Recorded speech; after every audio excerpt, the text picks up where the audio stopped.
in your opinion, what is going on right now in Philadelphia?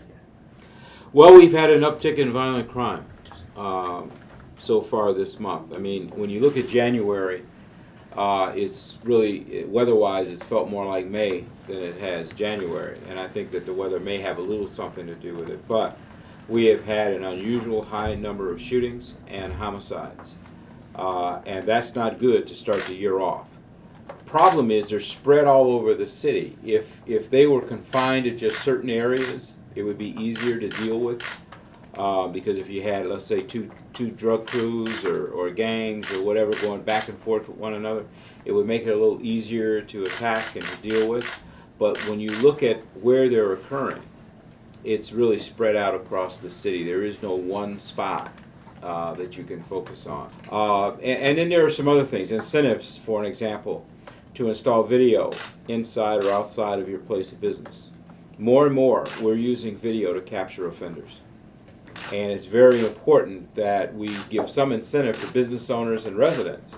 And what we're looking at doing is some kind of rebate if you buy a system. Now, we have to set the standards, because what we want are systems that are decent systems where you can actually recover something.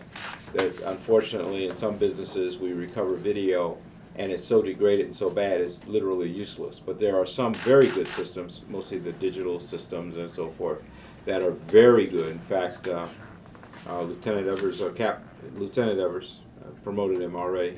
That's in the future. We'll tell you we've had more than 1 million hits on our website looking at the videos that we post online. And more than 100 have actually helped us in terms of solving cases. So, you know, those are just a few of the things that we're trying to do to kind of bring down this sudden spike in crime. And hopefully it has an effect and we don't go through an entire year like this. Yeah. Okay. The plan announced yesterday is focused on illegal guns and homicide, but more residents are victims of burglary. Right. So I'm wondering, what is the specific strategy to deal with this? We have talked a lot about burglary in our meetings. In fact, one of the things that the mayor didn't mention was that I do have some ability to be able to post rewards for certain types of crimes outside of homicide or just gun crime. Now, burglary is really what's driving our overall crime rate up. We had a 14% increase in burglaries last year. Every single, well, not every district, we have 21 police districts, all but 6 had increases in burglary last year.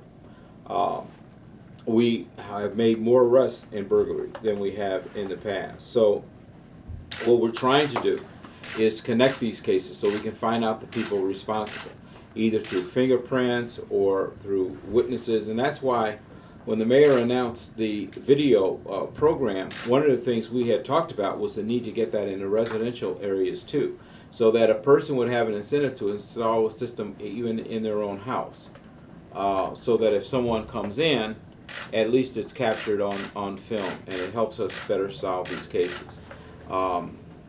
I don't know what's driving it other than the fact, and some people say maybe it's the economy, but the reality is the people we're arresting for burglary have multiple prior offenses. This isn't like we're getting a person who's never been arrested for burglary or theft before. They've been not only arrested once or twice, they've been arrested sometimes 20 times. These folks that are habitual criminals that just continue to cause crime over and over again have to be held in custody for significant periods of time.